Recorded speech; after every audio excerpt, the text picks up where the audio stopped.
Assalamualaikum warahmatullahi wabarakatuh. Hai sahabat beriman, apa kabar?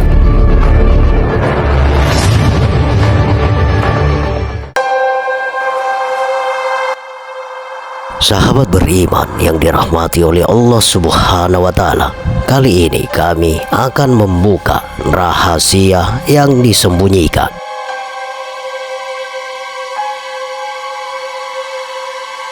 Sebagai umat muslim yang baik, pasti di hati kita banyak yang ingin pergi ke Mekah hanya sekedar untuk melihat Ka'bah. Berbondong-bondong manusia dari lapisan bumi ini yang berkerumun mengelilingi Ka'bah. Bahkan jika kita telah sampai pada pengetahuan makrifat, maka kita juga bisa menyaksikan jutaan jin yang juga mengintari bangunan Ka'bah ini. Mulai dari sinilah pengetahuan ilmu hakikat Ka'bah ini dimulai. Kalau kita mampu menguak takbir hakikat Ka'bah ini, maka dapat kita mengakses keajaiban-keajaiban serta fungsi-fungsinya. Di antaranya adalah raja dari raja, pelarisan usaha, raja pengasihan umum maupun khusus dan lain-lain. Baiklah, langsung saja kita mulai bagaimana agar kita mampu meraih karomah hakikat ilmu Ka'bah ini. Pertama-tama, berwudulah terlebih dahulu. Siapkan kamar yang bersih, lalu duduklah yang rileks dan tenang, lalu rasakan dan menyatulah dengan alam. Masuk dan ikuti pergerakan alam tersebut tanpa melawan. Kemudian bayangkan Anda berada di depan pintu Ka'bah dan masuklah. Pada tahap ini, lupakan Anda sedang berada dalam kamar tadi atau tepat dimulainya proses ini, serta perjalanan-perjalanan tadi. Benar-benar rasakan bahwa Anda sedang duduk di tengah-tengah Ka'bah tadi. Dan rasakan dengan sebenar-benarnya, hayatilah sekeliling Anda dan visualisasikan bahwa Anda dapat melihat sekeliling Anda, dan hakul yakin bahwa Anda benar-benar di tengah-tengah Ka'bah dan bukan di tempat lain. Anda harus tahu dulu tentang Ka'bah ini, kan mustahil tidak tahu rupa Ka'bah, tapi membayangkan Ka'bah. Diamkan jiwa Anda berlama-lama di dalam Ka'bah tersebut, lalu ucapkan dalam hati, Al-Isatu lillahi bismillahirrahmanirrahim. Jiwaku adalah wujud kebenaran Allah, sirullah, satullah, sukma cahaya dan rasa batinku Yahu. Sebutkan kehendak Hu Allah dan ijabah lelaku yang kuinginkan. Kun sholli ala Muhammad, kunhi Muhammadan. Ini adalah bagian dari kalimat yang disembunyikan kaum makrifat yang mengetahui inti membangun kekuatan Nur Muhammad.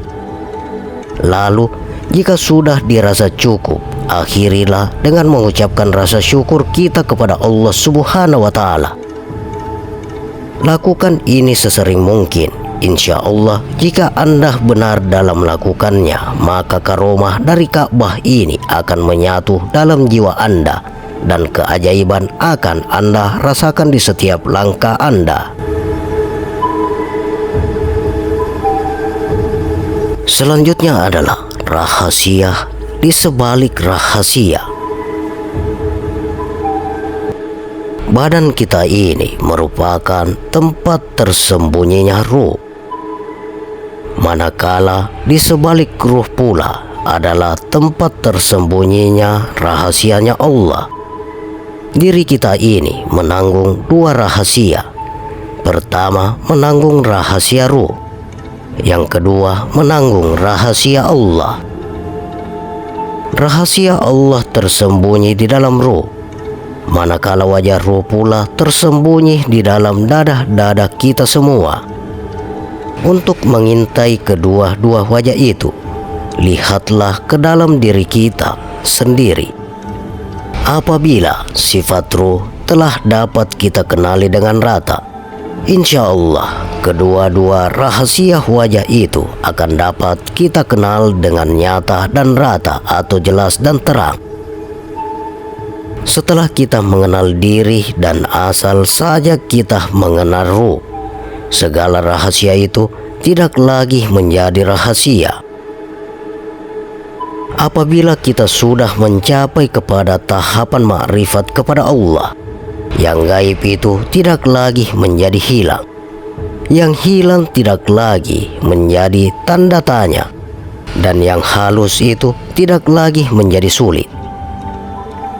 Apabila matahari sudah mulai menerbitkan sinar cahayanya, kubus tebal yang menyelubungi kita akan berlalu dengan sendirinya. Dengan berlalunya kubus diri akan menjelmalah terang sinar wajah Allah tanpa terselindung atau terdindingi lagi, seterang hati mereka yang mengenal Allah. Oleh karena terlalu terangnya cahaya Allah pada wajah sekalian makhluk menyebabkan penglihatan kepada alam sudah menjadi kabur. Apabila pandangan terhadap makhluk sudah kabur dan lenyap, pandangan terhadap Allah tidak lagi terselindung dan terhijab. Di mana saja dialihkan pandangan kita, disitulah juga akan kelihatan wajah Allah besertanya.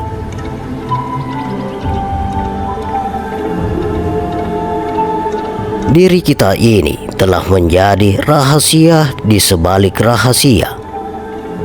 Rahasia kepada badan itu adalah ruh, manakala rahasia kepada ruh itu adalah Allah. Ruh tersembunyi di sebalik wajah badan, manakala wajah Allah pula terselindung di sebalik ruh. Kita ini banyak menyimpan rahasia ketuhanan. Apabila badan boleh menyikap tabirnya, maka kita akan dapat melihat ruh. Apabila ruh pula menyikap tabirnya, maka Allah pula akan kelihatan melaluinya. Barang siapa yang dapat merungkaikan kedua-duanya sekali, akan kenallah ia kepada Allah. Keikhlasan dan ketulusan itikad hati orang makrifat dalam memandang Allah itu adalah dengan membinasakan pandangan terhadap makhluk, sesuatu, benda dan terhadap diri kita sendiri. Itulah caranya membawa kita melihat dan memandang Allah dengan terang dan nyata pada setiap apa yang kita lihat. Dengan cara itu, ianya akan membuka pintu-pintu gaib dan membuka kunci-kunci khazanah ketuhanan yang belum kita ketahui. Kunci pintu khazanah yang gaib akan terbuka apabila diri zahir memandang diri yang batin, atau apabila badan mengenal ruh, sama dengan rasa-rasa yang terasa di hujung-hujung jari. Apabila ruh sudah mengenal dirinya sendiri, atau apabila ruh mengenal ruh, itu tandanya kita telah mengenal Allah Ta'ala atau makrifat.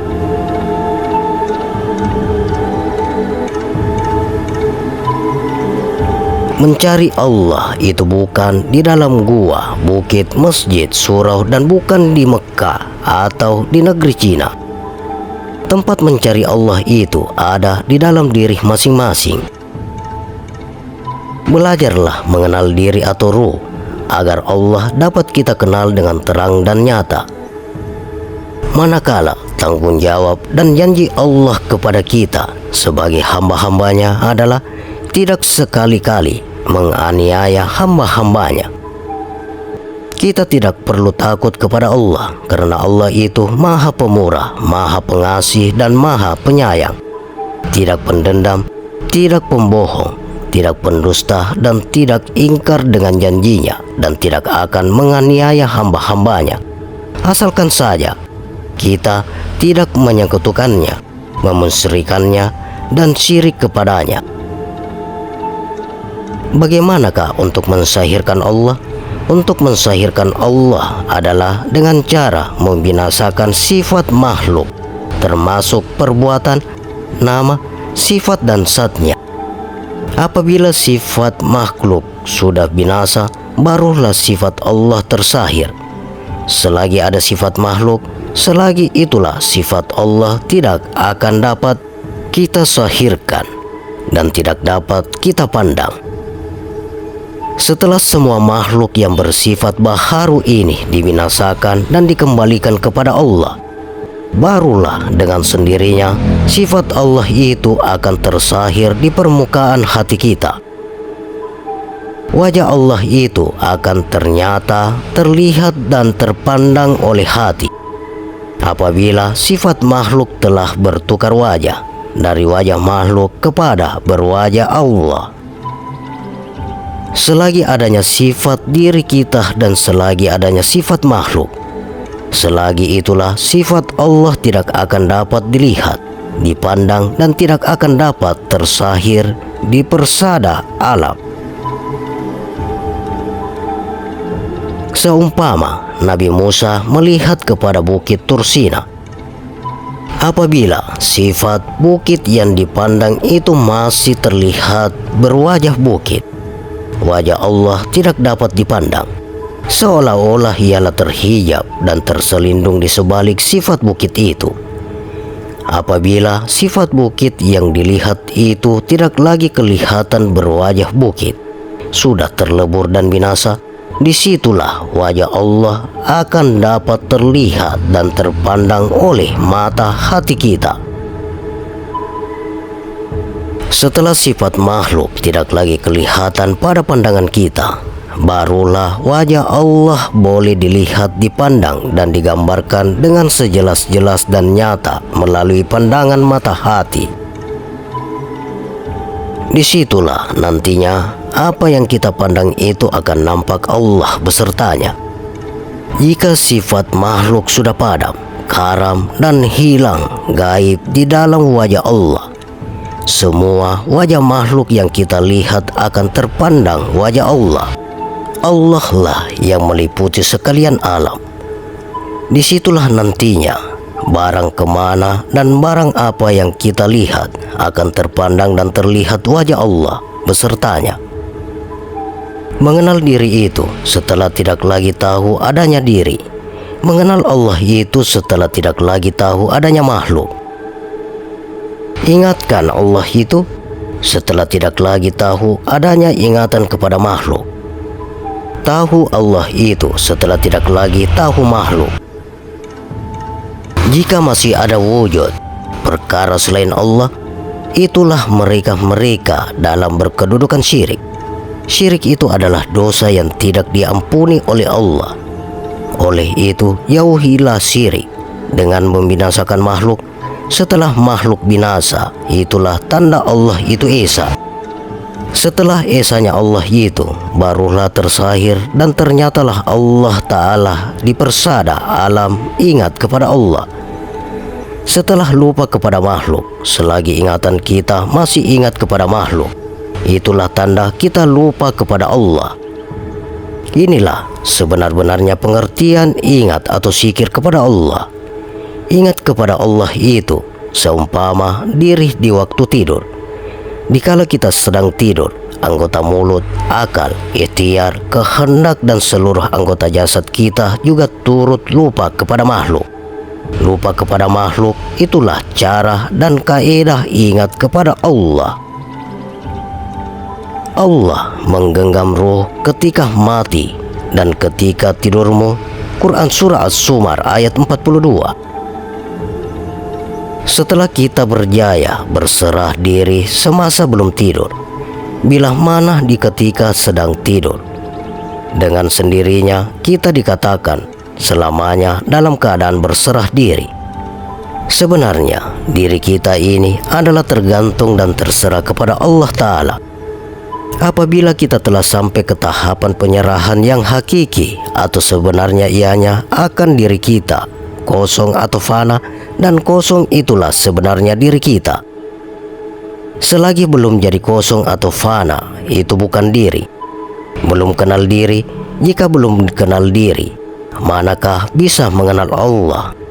Sebutan nama Allah yang kosong atau tanpa kehadiran rasa adalah permainan bibir yang kotor, sesat lagi menyesatkan. Allah itu wujud atau wujud dan mewujud pada segala sesuatu. Kenapa ingatan kepada Allah tidak dapat disahirkan melalui sesuatu? Allah berfirman, mereka mengatakan dengan mulutnya barang yang tiada di dalam hatinya, dan Allah lebih mengetahui dari apa yang mereka sembunyikan. Kita bersikir kebanyakan hanya menyebut-nyebut nama Allah dengan mengira jumlah sebutan itu. Ingat atau sikir kepada Allah bukan sekedar menyebut nama Allah. Jika hanya sekedar menyebut nama Allah, anak usia 3 tahun pun boleh. Malah burung yang diajar untuk menyebut nama Allah pun boleh. Sikir atau ingat kepada Allah itu hanya akan diterima Allah bila ianya terkeluar dari bibir mereka yang mengenal Allah. Bila perkataan Allah terkeluar dari mulut orang yang tidak mengenal Allah, atau jika guna pembesar suara sekalipun, dianya tidak mendatangkan apa-apa atau tidak akan mendapatkan faedah.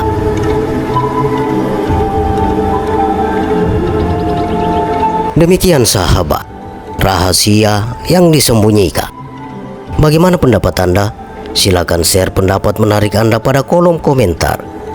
Semoga video ini bermanfaat dan bisa menambah keimanan dan ketakwaan kita kepada Allah Subhanahu wa Ta'ala, dan tentunya kita semakin cinta kepada Rasulullah Sallallahu Alaihi Wasallam. Terima kasih untuk sahabat-sahabatku yang telah menonton video ini. Sampai berjumpa kembali di video berikutnya. Wassalamualaikum warahmatullahi wabarakatuh.